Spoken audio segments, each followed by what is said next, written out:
Julius Caesar ने कहा था वैनी विदी वेसी। इसका मतलब है मैं आया, मैंने देखा और मैंने जीत लिया। आज का वीडियो खत्म होते तक आपको ऐसा ही फील होने वाला है। आज का जो वीडियो है आप उसे फ्री ब्लॉगिंग कोर्स भी समझ सकते हैं, शॉर्ट फ्री ब्लॉगिंग कोर्स जिसमें आपको पूरी चीजें पता चलने वाली है कि कैसे हमने निश सेलेक्ट की, कैसे हमने उसका आर्किटेक्चर डिफाइन किया, कैसे हम उसकी कीवर्ड रिसर्च करते हैं और आर्टिकल लिखते वक्त हम कैसे पूरी एक परफेक्ट चेकलिस्ट बनाते हैं। और ये कुछ हवाई बातें नहीं है, हमारा पूरा एक ब्लॉग की 4 साल की मेहनत है कि हमने पूरे 4 साल में क्या किया, उसके पूरे 350 आर्टिकल कौन से हैं, पूरा ब्लॉग खोल के हमने आपके सामने रख दिया है। आज भी ये ब्लॉग गूगल में पेज 1 पे आता है, ये रैंक करा हुआ ब्लॉग है। पूरे 4 साल में कितना ट्रैफिक आया, हमने पूरी कितनी कमाई करी, सब कुछ इस वीडियो में आने वाला है, तो वीडियो लास्ट तक जरूर देखिएगा। प्लस इस पर्टिकुलर निश पे जिसमें हमने काम किया है, ये इतनी इंपॉर्टेंट निश थी कि डॉक्टर बिंद्रा की टीम ने भी हमसे कांटेक्ट किया। उन्होंने छोटा सा इंटरव्यू भी लिया था, उसकी छोटी सी डिटेल भी पूरे वीडियो में आने वाली है, इसलिए इस वीडियो को लास्ट तक जरूर देखिएगा और लास्ट में बताइएगा कि आपको फील आया कि नहीं आया वैनी वेदी विसी। चलिए वीडियो को शुरू करते हैं। नमस्कार दोस्तों, स्वागत है आपका एक और धमाकेदार वीडियो में। और आज हमारे साथ में हैं डॉक्टर रचना नागल। जैसे ब्लॉग रिव्यू 13 में मैंने कहा था कि हमारा एक ब्लॉग है बिजनेस आइडियाज़, जिसके बारे में बहुत रिक्वेस्ट आई थी कि मैं बताऊं, मैम के साथ इंटरव्यू करूं। तो मैम का स्वागत है हमारे चैनल में। Thank you. अच्छा, और अब छोटा सा आप इंट्रो अपने बारे में बताएं। हेलो फ्रेंड्स, मेरा नाम है डॉक्टर रचना नागल। मैंने बीएससी, एमएससी, एमटेक, पीएचडी की हुई है इलेक्ट्रॉनिक्स में, इंजीनियरिंग में। और उसके बाद मैंने करीब 11 साल से ज़्यादा MET school of engineering and technology, और आप जिसको एमईटी यूनिवर्सिटी कहते हैं, वहाँ पे as an assistant professor job की है। ओके, तो इन्होंने भी 11 साल जॉब किया है, मैंने भी 9 साल टीसीएस में जॉब किया है। हम दोनों जॉब छोड़ के घर में बैठे हैं, ब्लॉगिंग कर रहे हैं। ठीक है, पोटेंशियल के लिए बस बता रहे हैं। और इस ब्लॉग की मैं हिस्ट्री बताता हूँ क्यों स्टार्ट हुआ। ये दीपावली इसका कारण है। हमने उसमें बिजनेस आइडियाज़ डाला। एक्चुअली अभी मैं आपको सर्च करके बताता हूँ, बिजनेस आइडियाज इन हिंदी। ठीक है, ये हमने कीवर्ड डाला। इस पे आपको दीपावली में मिल जाएगा पेज नंबर 1 पे। इनफैक्ट दीपावली ऊपर है और यहाँ पे हमारी प्यारी site business ideas Hindi .com। तो एक्चुअली पहले ये पोस्ट हमने दीपावली में लिखा था, बिजनेस आइडियाज इन हिंदी, और फिर हमें रियलाइज हुआ कि यार इसका तो पोटेंशियल बहुत ज़्यादा है।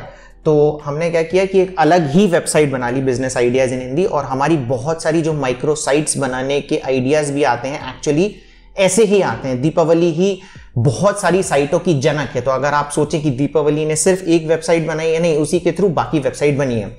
अब ये जैसे ही मेरे पास आइडिया आया, मैं मैडम के पास पहुंचा और मैंने कहा कि मैम आप क्या इस ब्लॉग को कर पाएंगे। अब मैम बताएंगे आगे क्या हुआ। एक्चुअली 2017 की बात है, जब ये मेरे पास आए कि ब्लॉग स्टार्ट करना है मुझे बिजनेस आइडियाज़ इन हिंदी करके।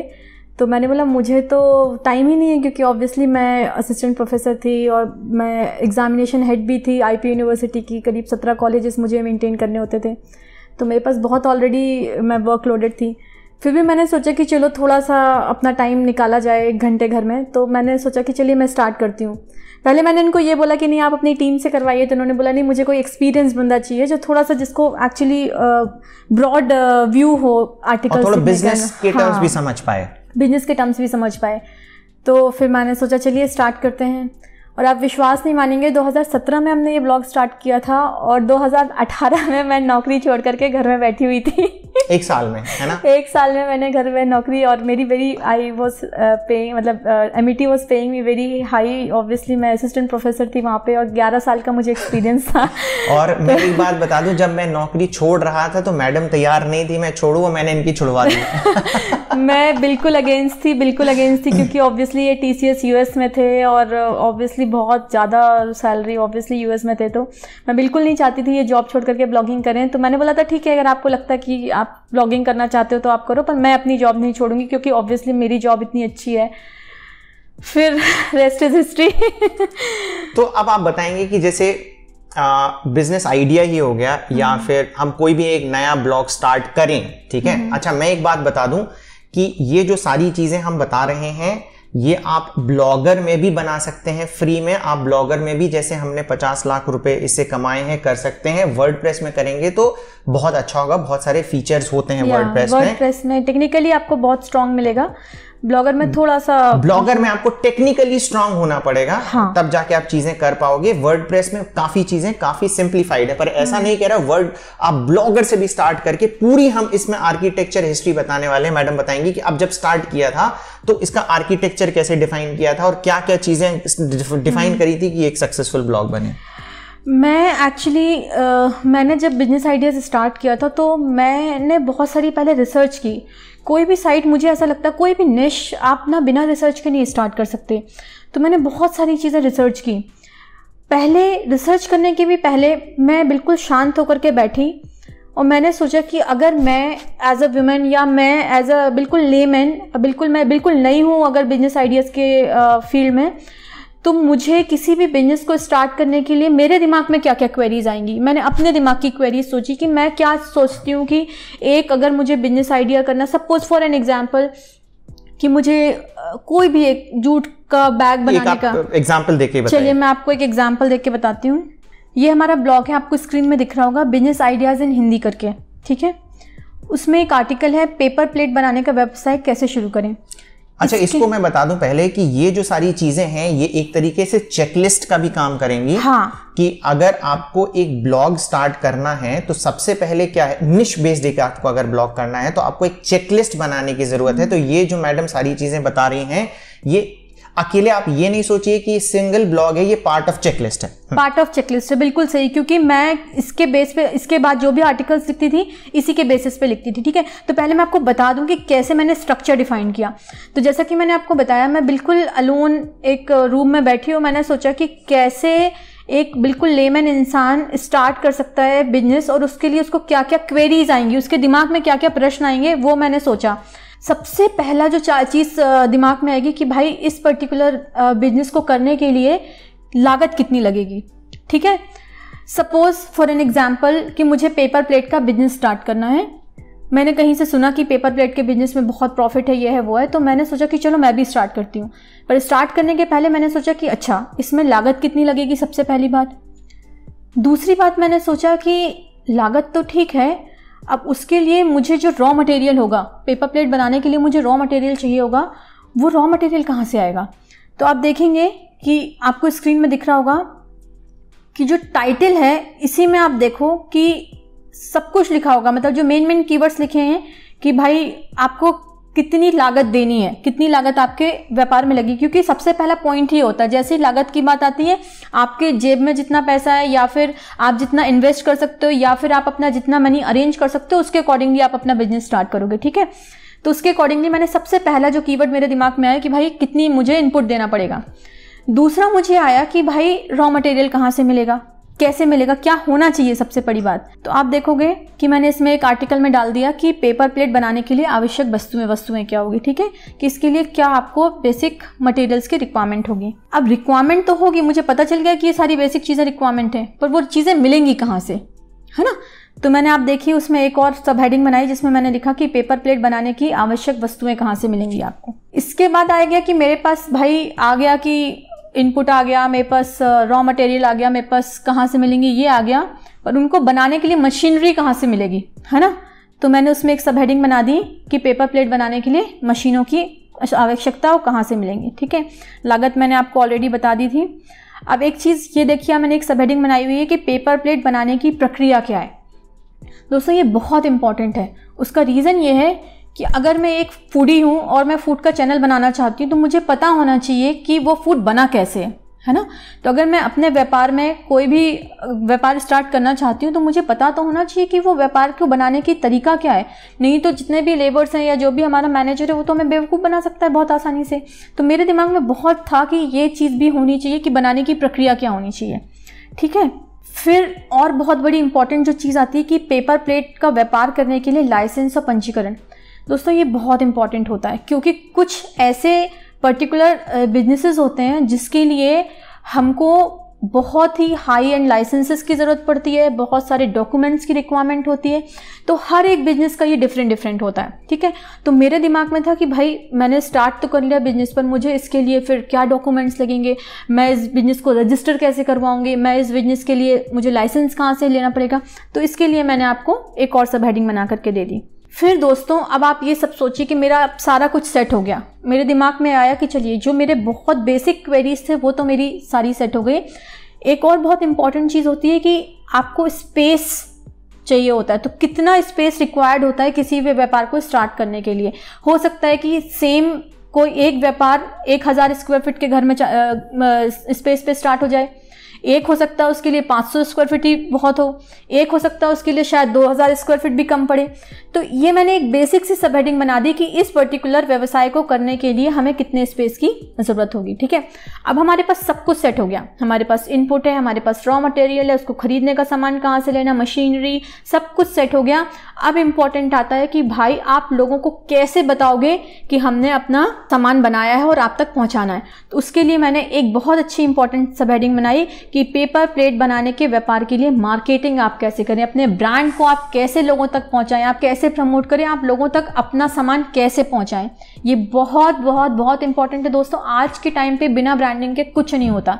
आज आप भी सामान लेने जाओगे, आप दूध लेने जाओगे, आप कहोगे भाई मुझे अमूल का चाहिए, मुझे मदर डेयरी का चाहिए। आज कोई कहेगा कि मुझे XYZ का कोई मिल्क आया है, आप ले लो उसको, तो कोई नहीं लेना चाहेगा। तो अपने ब्रांड की मार्केटिंग करना बहुत इंपॉर्टेंट है। तो हर आर्टिकल में मैंने ये भी बताया कि आप अपने ब्रांड की मार्केटिंग कैसे कर सकते हैं। उसके बाद पैकेजिंग भी बहुत इंपॉर्टेंट होती है, क्योंकि जो दिखता है वो बिकता है।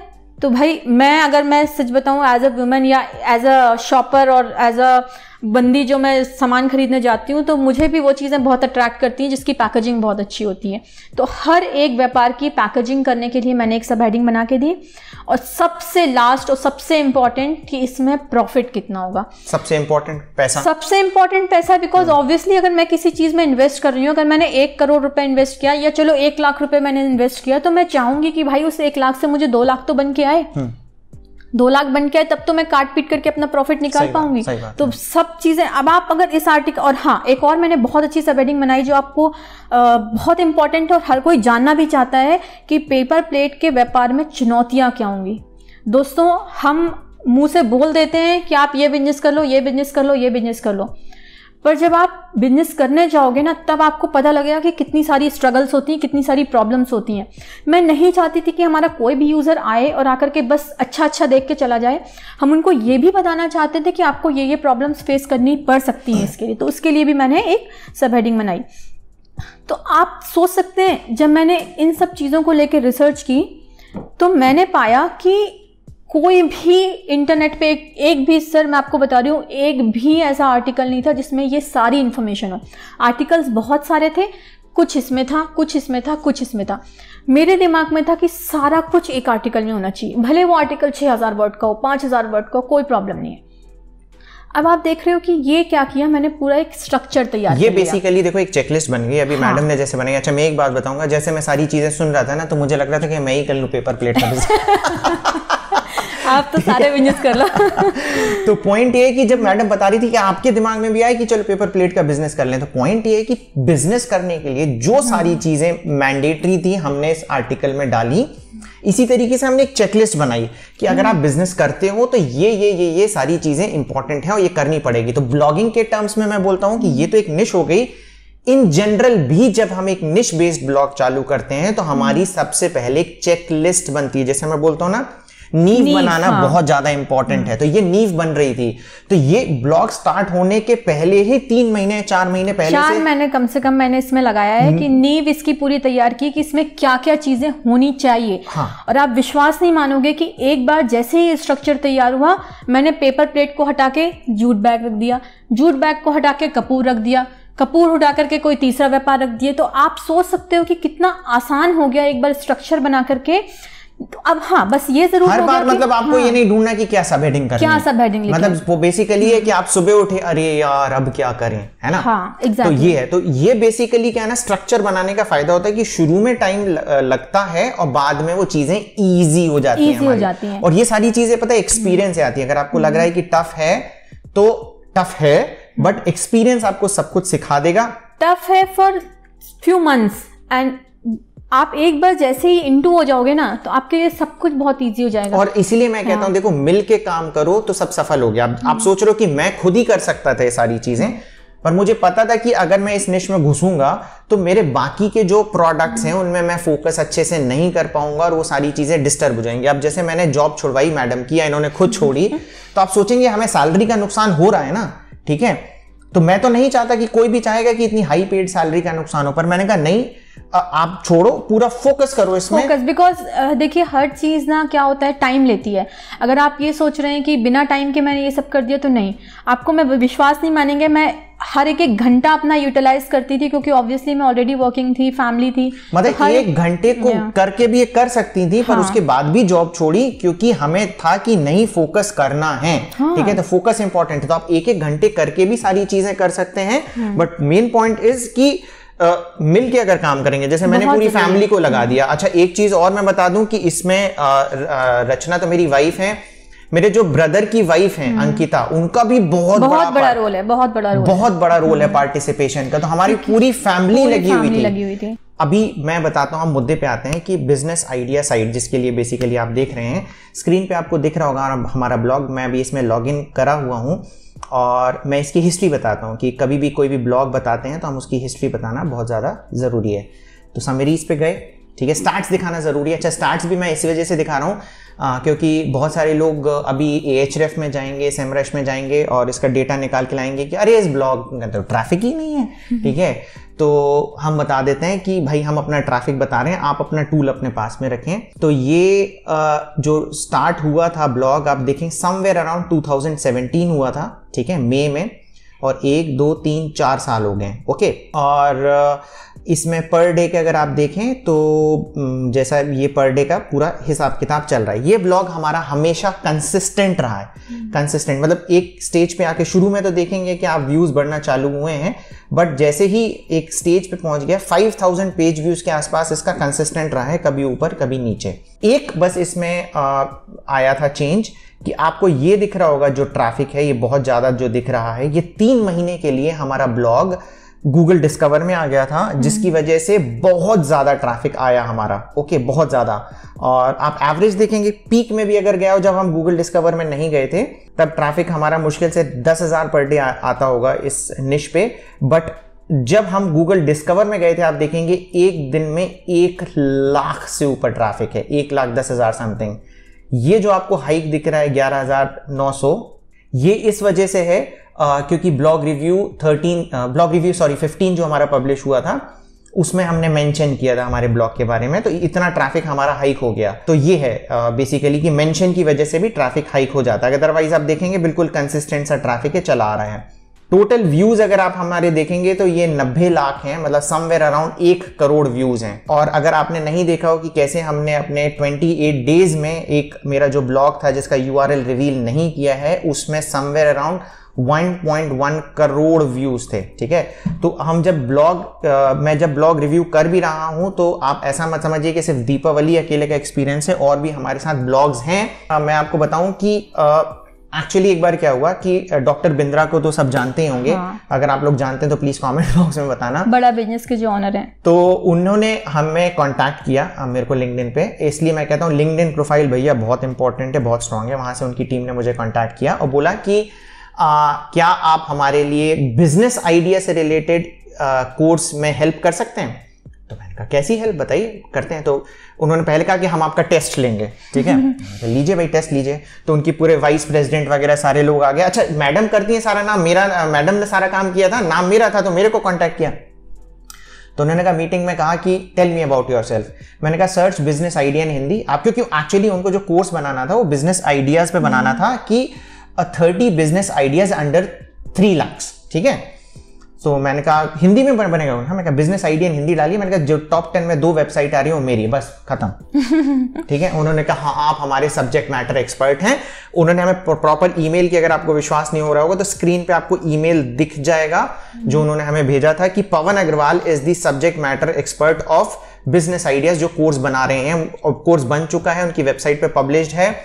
तो हमारी जो पूरी वेबसाइट है, वो जो कोर्स है, वो सारा का सारा फ्री। मतलब इतना एक्सटेंसिव काम किया था, इतना एक्सटेंसिव काम किया था। जब आप काम करो तो ये सोचो कि सारी चीजें सोचनी है। तो डॉक्टर बिंद्रा ने का भी कोर्स का सब्जेक्ट मैटर, नाम मेरा आ रहा है पवन अग्रवाल, बट वो पूरा का पूरा मैडम एंड इनकी टीम को श्रेय जाता है।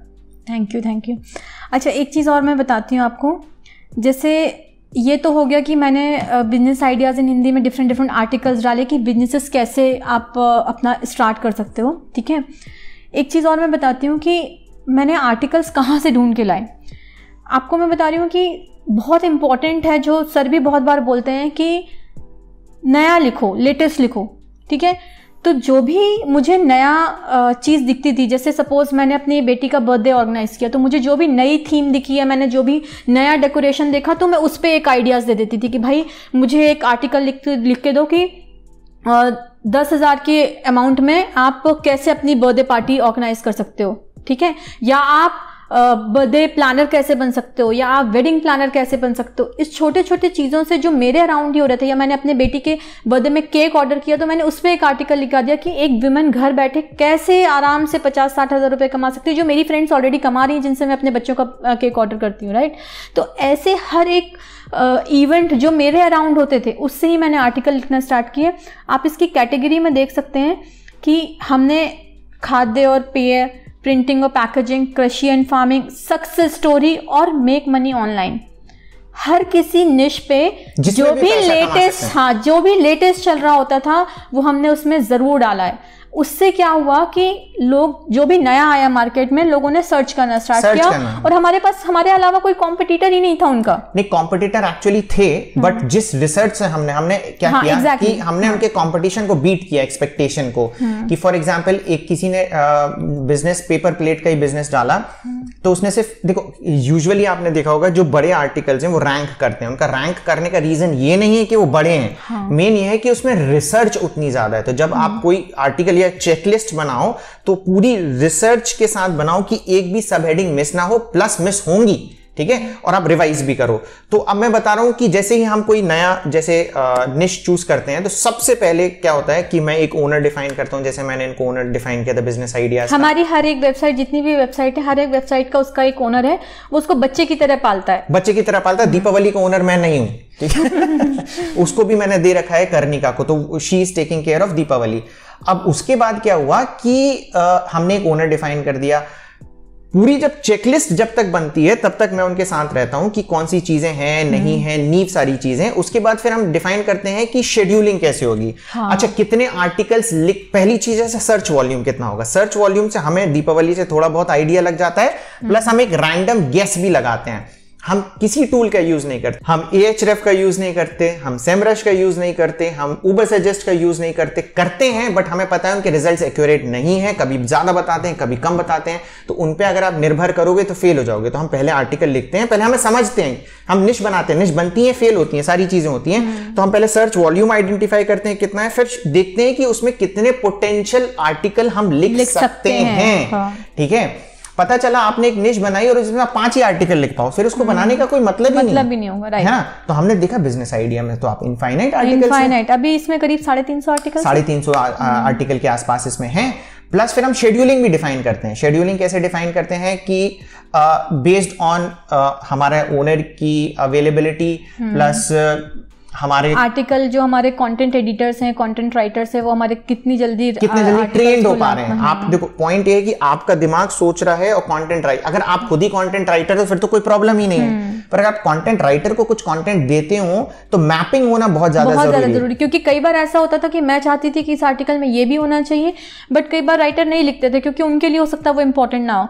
तो मैंने एक ऐसे कंटेंट एडिटर भी इसके लिए बहुत काम किया है कि मैं प्रूफ रीडिंग करती थी। हर एक आर्टिकल बिजनेस आइडियाज में जाने के पहले प्रूफ रीड होता था, बिकॉज अगर प्रूफ रीड नहीं होगा तो मेरी और जो कंटेंट राइटर है उसके बीच की मैपिंग नहीं हो पाएगी कभी भी। तो ये बहुत इंपॉर्टेंट है कि कोई भी आर्टिकल आपने लिखा उसको 1 बार, 2 बार, 3 बार हम प्रूफ रीड करते हैं। 3 बार प्रूफ करते हैं। तो जो चेकलिस्ट बनी थी हमारी, एक एक्सेल शीट में चेकलिस्ट बनती थी, तो हम टिक मार्क करते थे कि हाँ ये कर लिया, हाँ ये कर लिया। आप दिमाग पे विश्वास ना करें। अगर आप दिमाग पे विश्वास करेंगे तो आप फेल हो जाएंगे। आप चेकलिस्ट पे विश्वास करें तो वहां पे क्या होगा, चेकलिस्ट में आप डालोगे कि हाँ ये सब हेडिंग्स कवर हो गई। जैसे हमारे ने बताया था कि सारी सब हेडिंग्स होनी चाहिए।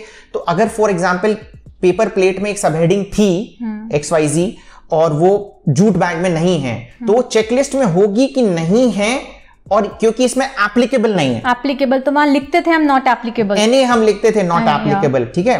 तो ये सारी चीजें जरूरी हैं कि चेकलिस्ट में जाना है, आप दिमाग पे विश्वास ना करें है नहीं है। तो उस तरीके से क्या है कि सारी चीजें हमने करी कि पहले हमने सर्च वॉल्यूम आइडेंटिफाई किया, हमने शेड्यूलिंग करी, हमने कंटेंट राइटर्स को जो ओनर है उन्होंने ट्रेन करवाया, फिर क्या कहते हैं कि किस फ्रीक्वेंसी में पब्लिश होगा। ये भी बहुत इंपॉर्टेंट है actually, frequency is very important. अगर आप सोचो कि आप डेली एक आर्टिकल डाल दो या डेली 2 आर्टिकल डाल दो, वो पॉसिबल नहीं होता, क्योंकि अगर आप किसी भी आर्टिकल पे बहुत अच्छा रिसर्च करते हो, बहुत ही अच्छा एक्सटेंसिव रिसर्च करते हो, तो ये पॉसिबल ही नहीं है कि आप एक दिन में 2 आर्टिकल अपनी वेबसाइट पर डाल दो, पॉसिबल ही नहीं है। आपको एक आर्टिकल में रिसर्च करने, उस आर्टिकल को लिखने, उस आर्टिकल को प्रूफ रीड करने और उसको ड्राफ्ट करने और पब्लिश करने में आराम से एक दिन पूरा लग जाएगा। बहुत कम बता रही हूँ मैं एक दिन आपको। और बहुत आर्टिकल लिखना भी नहीं है, 350 आर्टिकल हमने इसमें लिखे हैं, ठीक है, 350 आर्टिकल लिखे हैं और हम ऑलमोस्ट 50 लाख रुपीस इससे अर्न कर चुके हैं। तो आप सोचिए कि पर आर्टिकल हमने अच्छा, और ये साइट चल रही है, ये खत्म नहीं हुई है अभी कि हमने बस इतने में ही हम एंड हो गए हैं। तो पॉइंट ये है कि बहुत ज्यादा लिखने से भी नहीं है, पर ये सारी चीजें एक्सपीरियंस से भी आएंगी। अगर आप इनिशियली सोच रहे हो तो ये सारी चीजें हमने करी हैं। अच्छा, प्लस में आप वेबसाइट तो बना दी मैम, और क्या क्या किया इस वेबसाइट के प्रमोशन के लिए? फिर वेबसाइट को प्रमोट करने के बाद हमने स्टार्ट किया यूट्यूब चैनल। हमने फिर बिजनेस आइडियाज इन हिंदी का यूट्यूब चैनल स्टार्ट किया। यूट्यूब चैनल में जो भी आर्टिकल हम अपनी वेबसाइट पर डालते थे, उस आर्टिकल को हम अपने बिजनेस आइडियाज़ के यूट्यूब चैनल में अपनी वॉइस के थ्रू डालते थे। आप देखेंगे कि कुछ आर्टिकल में मेरी वॉइस, कुछ नहीं काफ़ी सारे वीडियोज़ में मेरी वॉइस है, तो उसमें मेरी वॉइस होती थी, फिर इमेजेस, साउंड्स और पिक्चर्स, तो बिना चेहरा दिखाए, ठीक है, हमने एक यूट्यूब चैनल, मैडम ने एक यूट्यूब चैनल चालू किया जिसमें 5.5 लाख सब्सक्राइबर है। आप है ना 40,000 वाले सब्सक्राइबर चैनल को जानते हैं, क्योंकि मैं चेहरा दिखा रहा हूं, मैडम ने 5.5 लाख वाला बना लिया और दिख भी नहीं रहा। तो बहुत सारे ऐसे लोग होते हैं जो शाय होते हैं, जो अपना चेहरा नहीं दिखाना चाहते, वो वैसे बना सकते हैं। आप YouTube अकेले में आप अर्निंग मत सोचिएगा, YouTube अकेले में आप व्यूज मत सोचिएगा। मेरा मानना है कि पूरा इकोसिस्टम बनना चाहिए, जैसे मैंने बताया, ठीक है ना, मैं बोलता हूं कि इकोसिस्टम बनना चाहिए, और हमने बनाया कि वेबसाइट से हम ट्रैफिक उसमें लेके आते हैं, यूट्यूब में, यूट्यूब से हम ट्रैफिक लेके आते हैं वेबसाइट में, तो एक दूसरे का सहारा बना रहे। तो 5.5 लाख सब्सक्राइबर बन गए। और अभी मैंने लास्ट 1-2 वीडियो से फिर अपना फेस दिखा करके स्टार्ट किया है वीडियोस बनाना, वीडियोस दिखाना, तो अब उसका रिस्पॉन्स और अच्छा आएगा, ठीक है, क्योंकि मैम को मैंने कन्विंस कर लिया कि नहीं अब आपको चेहरा दिखाना पड़ेगा, तो वैसी बात है। अच्छा, और कुछ लोग ऐसे हैं जो कहते हैं कि यार हमारी आवाज भी अच्छी नहीं है, तो बहुत सारे सॉफ्टवेयर्स भी आ गए हैं, तो आप उनका यूज कर सकते हो और वीडियोस बना सकते हो, शॉर्ट वीडियोस भी बना सकते हो, ठीक है। मैडम के अभी चैनल है बिजनेस आइडिया, वहां पे आप जाओगे तो उन्होंने डाला भी है कि बिना चेहरा दिखाए कैसे आप कुछ कैटेगरीज हैं जिसमें आप लैक्स ऑफ सब्सक्राइबर बना सकते हैं, तो वो वीडियो भी आप देख सकते हैं। अच्छा, लास्ट में मैं आपको बता दूं कि अभी कुछ लोग ऐसे होंगे कि सर आप प्रूफ बताइए कि कितनी अर्निंग करी है, तो आपको स्क्रीनशॉट में दिख जाएगा। एडसेंस की जो अर्निंग होती है वो सिर्फ लास्ट 3 ईयर्स की ही दिख रही है, तो मैं सिर्फ 3 ईयर्स का बताता हूं कि ये आपको स्नैपशॉट दिखेगा हमारे ब्लॉग का, ठीक है, और यूट्यूब चैनल का आपको स्नैपशॉट ये दिख जाएगा।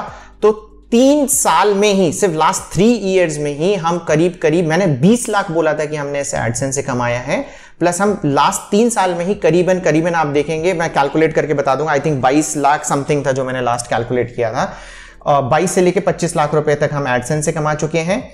उसके बाद हमने कुछ लिंक्स से भी पैसे कमाए। अब लिंक से कैसे पैसे कमाए हैं कि जैसे ही इस टाइप के जो ब्लॉग्स होते हैं उसमें हमने जैसे बताया था रॉ मटेरियल, अब तो हमने रॉ मटेरियल में क्या हुआ, जैसे ही हमारा ब्लॉग बना तो कुछ हमसे मैन्युफैक्चरर्स, कुछ डिस्ट्रीब्यूटर्स आने लग गए कि आप हमारा लिंक्स डाल दीजिए और हम आपको चार्जेस देंगे। तो हमने कहा ठीक है, लिंक्स डाल देते हैं, और हमने चार्ज करना चालू कर दिया कि 2,000 रुपये महीने का हम चार्ज करेंगे।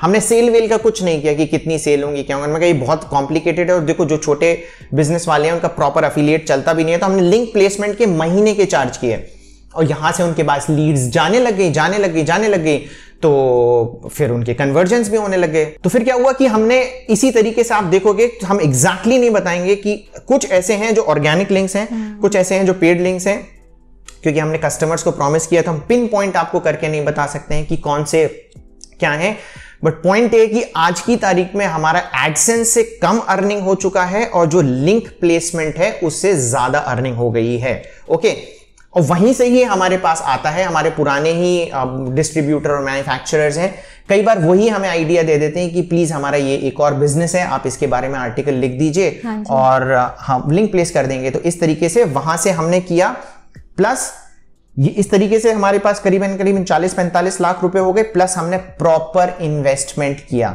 अगर आपके पास पैसा आता है, अगर आप देखेंगे पैसा मेरे पास बहुत पहले से आने लग गया था, पर मैंने फालतू वेस्ट नहीं किया उस पैसे को। मैंने अपनी कार खरीदी MG हेक्टर जो कि 21 लाख की थी, पर वो बहुत बाद में जाके खरीदी। पहला हमने सारा पैसा इन्वेस्ट किया और अभी इन्वेस्टमेंट का ही एक स्नैपशॉट आपको स्क्रीन पे दिख जाएगा जो कि करीब 8 लाख समथिंग का है। ठीक है, तो मोटा माटी हम 52 लाख रुपीस प्रॉपरली कमा चुके हैं। मतलब जो हमने पैसा कमाया उसको भी इन्वेस्ट करा, उससे भी हम पैसा कमा रहे हैं, तो वो भी तो पैसा तो हमारा ब्लॉग से ही आया ना। डेफिनेटली। तो हमने उसी से इन्वेस्ट करके फिर ये सारी चीजें कमाई। भी इतने सारे आ गए थे हमारे पास, स्पॉन्सर्स का भी था, तो वो सारी चीजें हो गई। तो इस तरीके से हमने बेसिकली इस ब्लॉग से 50 लाख कमाए। और ये वाली जो निश है, इस निश में पैसा बहुत है। ठीक है, आप अच्छा ईमानदारी से काम करें, सारी चीजें करें, और अगर आप इस निश पे काम करना चाहते हैं तो मैं बोलता हूं कि बिजनेस आइडियाज को खंगाल लें। ठीक है, इसकी कैटेगरीज देखें, इसके टैग्स देखें। ठीक है, क्योंकि अगर हम प्रॉपर डिटेल में एक एक चीज बताने लग गए ना तो 6-7 घंटे लगेंगे पूरा वीडियो बनाने में कि हमने क्या किया। हमने ब्रीफ में बता दिया, पर आप स्टडी करिए। ठीक है, पूरे हमने क्या किया है ब्लॉग्स में, कैसे किया है, सारी रिसर्च आपको मिल जाएंगे। आप चेकलिस्ट बना सकते हैं अगर आप इस निश में काम करना चाहें, प्लस किसी और निश में भी करना चाहें तो चेकलिस्ट वगैरह बनाएं। और सबसे वही बात है कि ओवरऑल हम यही कहना चाहते हैं कि सबसे इंपॉर्टेंट है स्ट्रक्चर बनाना। सबसे इंपॉर्टेंट, अगर आपने स्ट्रक्चर बना लिया तो बस आपको एक से उठा करके दूसरी चीज प्लेस करना, दैट्स इट। ज्यादा मेहनत नहीं है और आप ये काम फ्री में कर सकते हो। फ्री ब्लॉगर में आप ये ब्लॉग स्टार्ट कर सकते हो, क्योंकि कुछ लोगों को डाउट होता है कि हम पैसे क्यों लगाएं, और जब आपको ट्रैक्शन मिलने लग जाए, हाँ, जब आप पैसा कमाने लगे तब आप वर्डप्रेस पे आ जाइए, है ना। कौन कह रहा है कि अभी आप वर्डप्रेस पे, जब पैसा कमाने लग जाए तब वर्डप्रेस पे आ जाइए। ठीक है, पर अफोर्ड कर सकते हैं तो वर्डप्रेस पे आ जाइए, क्योंकि बहुत सारे फीचर्स वर्डप्रेस में ऐसे हैं जो ब्लॉगर्स में करने में आपको मेहनत लगेगी। तो मुझे पूरी उम्मीद है कि आपको ये हमारा खुद का ब्लॉग बहुत अच्छा लगा होगा। और मैं थैंक यू कहना चाहूंगा रचना मैम का कि आप आए चैनल पे। थैंक यू, आपने मुझे बुलाया। और मैम का चैनल भी आप चेकआउट करिएगा कि वहां पे भी वो बहुत सारी चीजें आपको बताती रहेंगी कि कैसे करना है, क्या करना है, प्लस उनके एक्सपीरियंस से शेयर करती रहेंगी। तो इसी के साथ हम वीडियो को एंड करते हैं। अगर आपको ये वीडियो अच्छा लगा हो तो प्लीज इस वीडियो को लाइक कर दें, शेयर कर दें और हमारे चैनल को सब्सक्राइब करना ना भूलें, क्योंकि ऐसे बहुत ही खतरनाक और इंटरेस्टिंग वीडियो आपके लिए हम यहां पर लाते रहेंगे। Thank you very much.